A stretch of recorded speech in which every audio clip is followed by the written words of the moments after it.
Hello friends, today I am back with another video. Today we are going to discuss DAX function all and another DAX function which is remove filters. If you can see here, syntax for both all and remove filters have the same syntax. All or remove filters except table, column or list of columns. Similarly, remove filters except table or column or list of columns. All removes any filter apply on that particular table or column which you have supplied. Similarly, remove filters remove all the filters applied on that particular table or columns you have supplied as an argument. But there is a one difference between these two functions. All returns the table which you have supplied. It removes all the filters and return back to you. But remove filters doesn't return anything. It simply removes applied filter, whatever filters you have applied, whether it is internal or external, and it doesn't return anything. I'll show you the example here.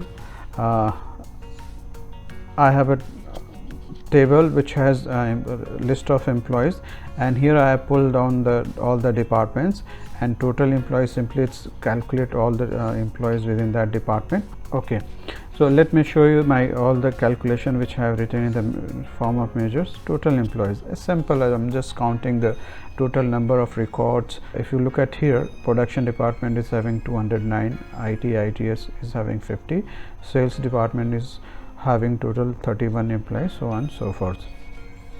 Now total employees, where I have used all what is doing here, just as I explained before, all simply removes any internal or external filters. You can see here it's not filtering anything. Look at the measure where I have used remove filters.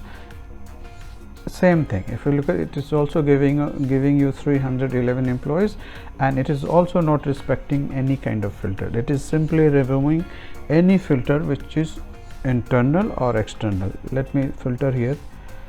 See, in all the cases 311,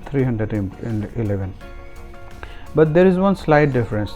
So let's discuss total employees, where I have used remove filters. It is simply removing any filters, not returning anything, just removing the filters. And if you look at the total counts, for in this case it's the same, right? But in some cases you need to remove the filters and apply your own filters.